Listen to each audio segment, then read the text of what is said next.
ही आप अपने भविष्य को मजबूत कर सकते हैं, अपने वर्तमान को अच्छा बना सकते हैं। प्यारे साथियों, मैं सबसे पहले दिल्ली की पूरी टीम का बहुत बहुत धन्यवाद करूंगा कि उन्होंने इस महत्वपूर्ण विषय की गंभीरता को समझा और खुद से आगे बढ़कर निर्णय लिया कि हम यूजीसी के समर्थन में एक आंदोलन बुलाकर देश भर में ये संदेश देने का काम करेंगे कि हम सीना तान के कमजोर वर्गों के साथ खड़े हैं और हम अपने बच्चों की आने वाली जो है हमारी पीढ़ियां हैं उनके ऊपर किसी भी तरह का हमला बर्दाश्त नहीं करें।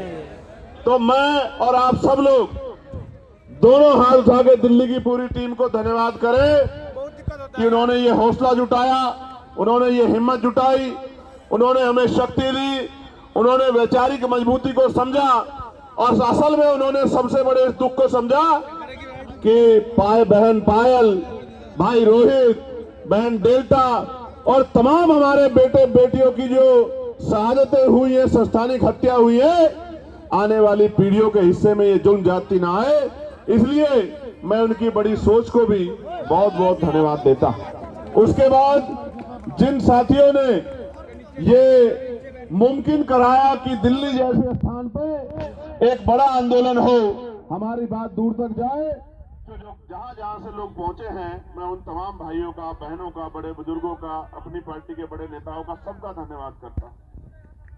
और जिनकी वजह से मैं लोकसभा में पहुंचा हूं, मैं उन भीम आर्मी आजाद समाज पार्टी के साथियों का और नगीना लोकसभा के समझदार लोगों का, नगीना लोकसभा बिजनौर जिले के साथियों का बहुत बहुत धन्यवाद करता हूं। अगर आप अपने ऊपर होने वाले अन्याय के विरोध में आवाज नहीं उठाते तो ये मान लीजिए कि ये आपके ऊपर मुस्तैद कर दिया जाता है, आपके ऊपर थोप दिया जाता है कि आप इस बात को स्वीकार करते हैं। प्यारे साथियों, आप याद करके देखिए, इस देश में हमें कुछ भी मांगने से नहीं मिला। हर चीज के लिए हमारे अपने बीच के लोगों ने, जिनको आज हम महापुरुष के रूप में मानते हैं, उन्होंने संघर्ष किया है, अपना जीवन बलिदान किया है, अपने बच्चों का बलिदान दिया है, उन्होंने अपना सुख चैन त्यागा है। उसके कारण आज इस देश में कमजोर वर्गों के लोगों को हक और अधिकार मिलने का काम हुआ। प्यारे साथियों, मैं आज उदाहरण देके बताऊंगा, जो भी डिबेट करना चाहता है, मैं चैलेंज करके कहता हूं, जिस भी पार्टी के राष्ट्रीय अध्यक्ष में हिम्मत हो वो आजाद समाज पार्टी के राष्ट्रीय अध्यक्ष से डिबेट करे, डिबेट करे। मैं सामान्य डिबेट में इसलिए नहीं जाता क्योंकि आजकल चैनलों पर डिबेट का अस्त्र खत्म हो गया है। अपने स्वाभिमान सम्मान की रक्षा स्वयं करनी है, वहां कोई भी आके बैठ जाता है और कुछ भी कहने लग जाता है। हम इतने लोगों का प्रतिनिधित्व करते हैं, इसलिए हमारी जिम्मेदारी है कि हम अपने सम्मान की रक्षा भी स्वयं करें। इसलिए मैं चैलेंज करता हूं कि जिनका भी प्रतिनिधित्व लोकसभा में है, उस पार्टी का कोई भी राष्ट्रीय अध्यक्ष यूजीसी के विषय पे हमसे डिबेट करे और जो कमजोर वर्गों के विषय उन पर डिबेट करे, मुसलमानों के विषय में डिबेट करे, ईसाइयों के विषय में डिबेट करे, सिखों के विषय में डिबेट करे, बौद्धिस्टों के विषय में डिबेट करे, कर्मचारियों के विषय में डिबेट करे, किसानों के विषय में डिबेट करे, दलितों पिछड़ों के हक अधिकारों के विषय में डिबेट करे, तो हम उनको जवाब देके बताएंगे कि हम जमीन से आए हैं, किसी नेता के पोते, बेटे, पोती, बेटी नहीं है। हमें जमीन का पता है कि आज हालात क्या हैं और लंबे समय से हालात क्या थे। प्यारे साथियों, बड़े गौर से सुनो, नारे तो आप लगा रहे हैं तो बहुत दिनों से, लेकिन खाली नारे से बात नहीं आगे बढ़ेगी। प्यारे साथियों, मैं जानता हूं शिक्षा के दरवाजे किसी और ने नहीं खोले। अगर राष्ट्रपिता ज्योतिबा फूले प्रयास नहीं करते तो आज हमारे तन पे ये कपड़े नहीं आते। अगर शिक्षा में सबसे बड़ा योगदान किसने दिया है तो राष्ट्रपिता ज्योतिबा फूले ने दिया, मां सावित्रीबाई फूले ने दिया, मां फातिमा शेख ने दिया।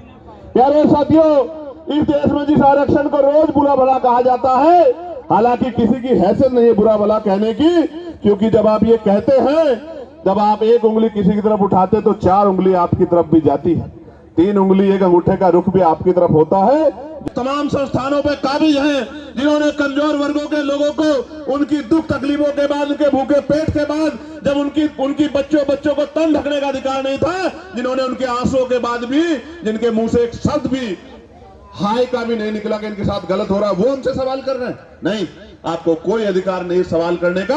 अगर सवाल करना चाहते हैं तो अपने अंदर पैदा करिए कि आपके अंदर न्याय की क्षमता है, आप न्याय प्रिय हैं, पहले साबित करिए, फिर आके सवाल कीजिए, हम आपके सारे सवालों का जवाब देंगे। प्यारे साथियों, आरक्षण क्या जाति के आधार पर मिलता है? आरक्षण क्षेत्र के आधार पर भी मिलता है। आप जाके देखो, जम्मू कश्मीर में आरक्षण क्षेत्र के आधार पर मिलता है। आप जाके देखो हिमाचल में आरक्षण क्षेत्र के आधार पर मिलता है। आप जाके देखो उत्तराखंड में आरक्षण क्षेत्र के आधार पर मिलता है। कौन कहता है जाति के आधार पर मिलता है? आरक्षण उनको मिलता है जो पीछे रह गए हैं, जिनका प्रतित्व कम है।